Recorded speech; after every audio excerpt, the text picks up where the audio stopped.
Mujer de negro tiene dos caminos en un mismo campo, la huella decolonial y las huellas por el desarme total. Nadia va a hablarnos todo el protagonismo que tuvieron las mujeres andalusí en su propia civilización.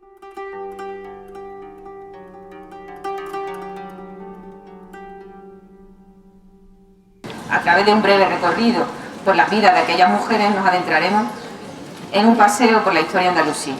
Mujeres de diferentes identidades plurales, mujeres libres, esclavas, árabes, bereberes, hebreas, hispanas, africanas, musulmanas, judías, cristianas, mujeres sabias, mujeres analfabetas del medio urbano o rural. Buenos días y bienvenidas y bienvenidos. Vamos a hacer un pequeñito poema. El que hemos elegido es de una poeta granadina de origen bereber de la época del Andaluz.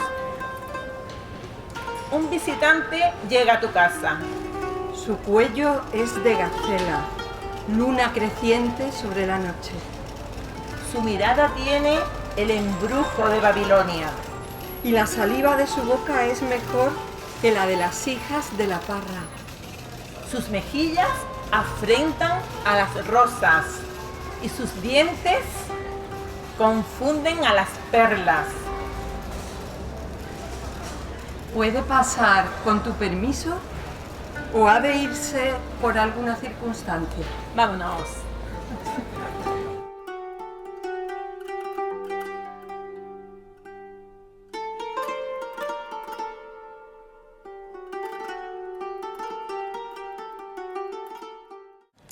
Conquistadores de los siglos XIII al XV que se apropiaron de tierras que no eran suyas, conquistadores de mercado que arraigaron en los principales enclaves portuarios andaluces y canalizaron el tráfico comercial con América, conquistadores del siglo XIX que convierten a Andalucía en las Indias alternativas e interiores de donde extraer sus riquezas naturales. Estamos aquí fundamentalmente desde mi punto de vista para plantearnos algo que muchas veces no nos planteamos. Porque cuando hablamos de género, cuando hablamos de desigualdad, normalmente hablamos de algo que es y utilizamos en el fondo como sinónimo de mujer. Los varones no nos sentimos implicados cuando hablamos de género. Y aunque es verdad que el modelo de masculinidad hegemónica, ese modelo al que se aspira y que está ahí, se construye en el XIX, en esta estatua podemos encontrar esa idea de masculinidad.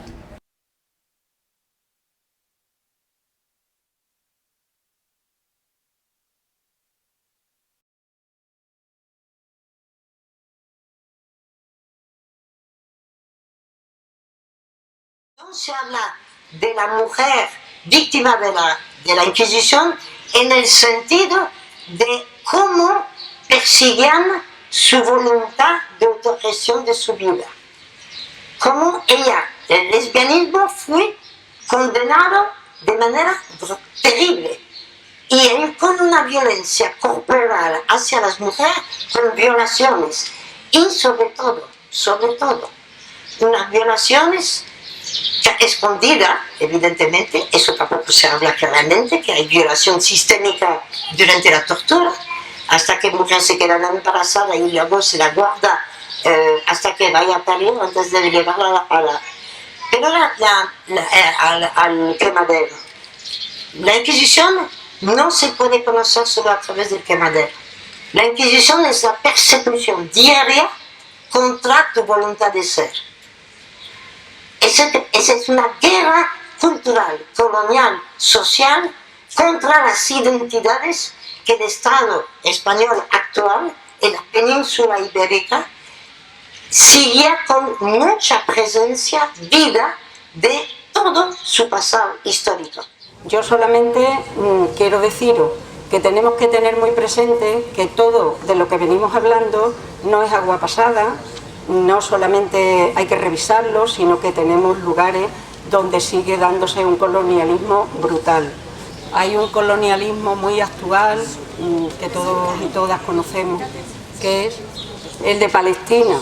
Allí estuvimos mujeres de negro hace unos años en un encuentro internacional con mujeres israelíes y palestinas y pudimos ver por nosotras mismas la situación terrible de vida, cómo les impide vivir un día, un cotidiano normal, ir a la compra, ir al colegio, ir al médico, ir a trabajar, los checkpoints continuamente, tienes que estar ahí en los checkpoints esperando horas a ver si te permiten pasar o no te permiten pasar. Esa es la realidad en Palestina, un territorio ocupado. Hola, soy una joven saharaui. He vivido en los campamentos refugiados toda mi vida. He tenido familia en lo que es el Sáhara ocupado ahora mismo y es una tortura psicológica, física, de todo tipo. Vivimos exiliados, vivimos sin agua, sin luz. Es una vida que no cualquiera la puede tener y no se le debe ser a cualquiera. Porque sobre todo las mujeres sufrimos un montón de violencia física, machista, violaciones a diario. Ahora mismo en los campamentos ocupados están sufriendo hasta hoy en día un montón de violaciones y es muy fuerte, es muy triste que yo con 19 años tenga que soportar y vivir con el miedo, yo y cualquier otra persona saharaui tenga que vivir con el miedo constante de recibir una llamada diciendo de han matado a tu tía, han violado a tus primas de 6, 4, 3 años y esas niñas no se lo merecen y esas mujeres que murieron a manos de marroquíes y de españoles, porque murieron a manos de españoles que no quieren ser responsables de sus acciones y a día de hoy no lo están siendo ningún partido ni ninguna persona del poder.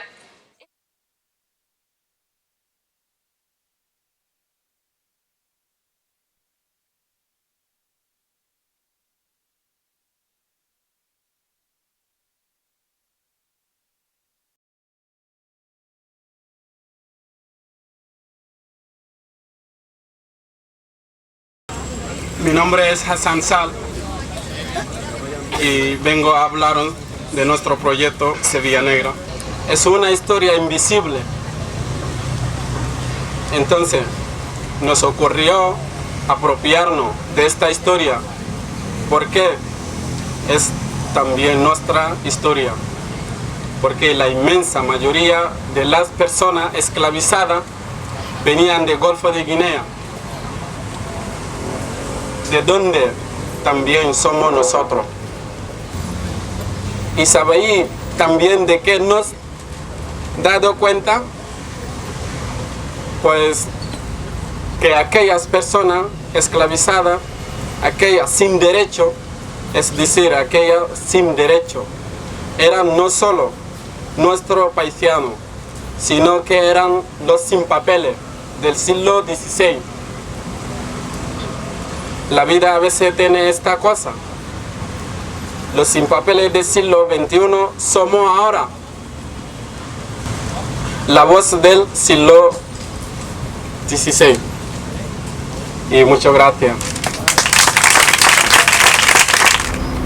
Las historias de las miles de mujeres y hombres y mulatos que vivieron, murieron y nacieron en esta tierra están por todas las calles y piedras de la ciudad.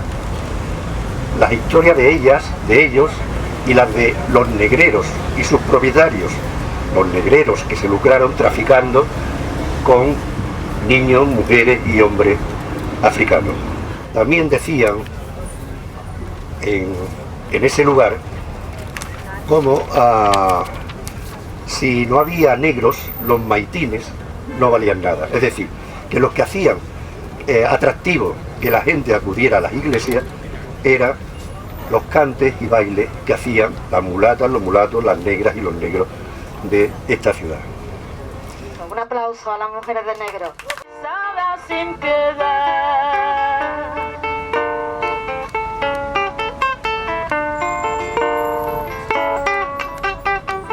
36 muertos iban de Cabo Verde a Sevilla y a la altura de la Puebla 3 muertos más en la orilla.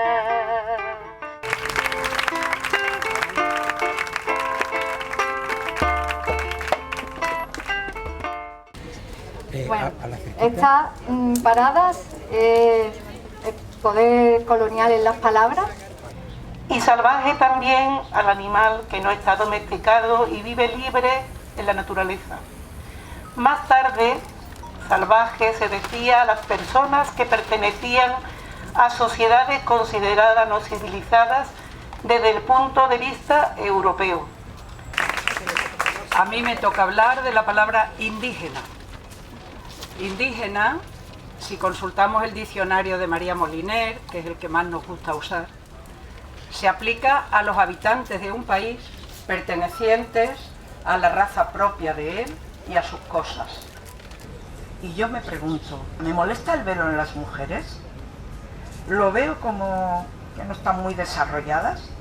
¿Es cosa de una imposición antigua y machista?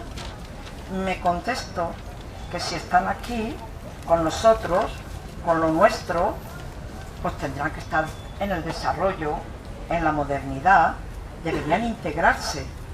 Y también me pregunto, ¿esto es nuestra tolerancia? Porque esto es lo que nosotros decimos que es tener condiciones dignas de vida. Que ese es el objetivo de la integración, condiciones dignas de vida. Entonces me pregunto, ¿las personas que vienen aquí no tienen dignidad? ¿La dignidad se la damos nosotros? Cuando una mujer dice, no me voy a poner el velo en la entrevista de trabajo, ¿no está siendo digna? No, está esforzándose por integrarse. ¿De qué estamos hablando entonces? Tolerancia. Vamos a continuar nosotras otra vez, María José y yo, con otro texto de Eduardo Galeano. Creemos que es uno de los hombres de verdad que representa a mucha de la gente que estamos aquí. Traemos el texto de Los Nadies, que no hacen arte, sino artesanía, que no practican cultura, sino folclore, que no son seres humanos, sino recursos humanos, que no tienen cara, sino brazos, que no tienen nombre, sino número, que no figuran en la historia universal, sino en la crónica roja de la prensa local. Los nadies, que cuestan menos que la bala que los mata.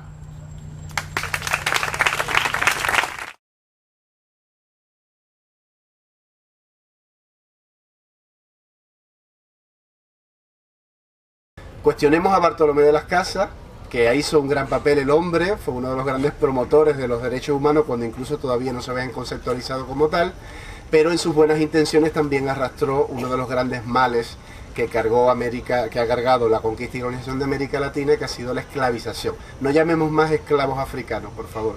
Estos son personas esclavizadas. Es la tercera versión de Huellas de Coloniales. Bueno, ¿por qué hablar de decolonialidad en una fecha como hoy, no? La decolonialidad es nuestro deber, estudiarla, reflexionarla, tomar decisiones sobre ellas, practicarlas.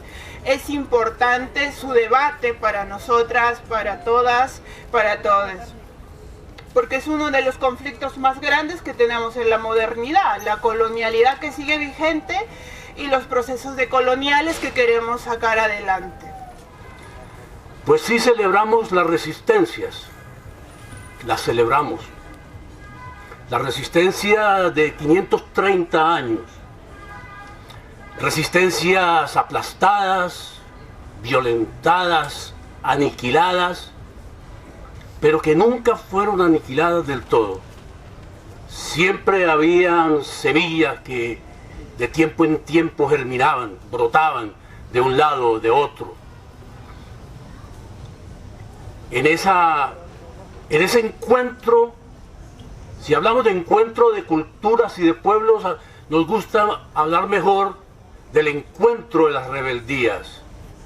El encuentro de la rebeldía de los negros africanos con los indígenas insurrectos que montaban los palenques en busca de la libertad.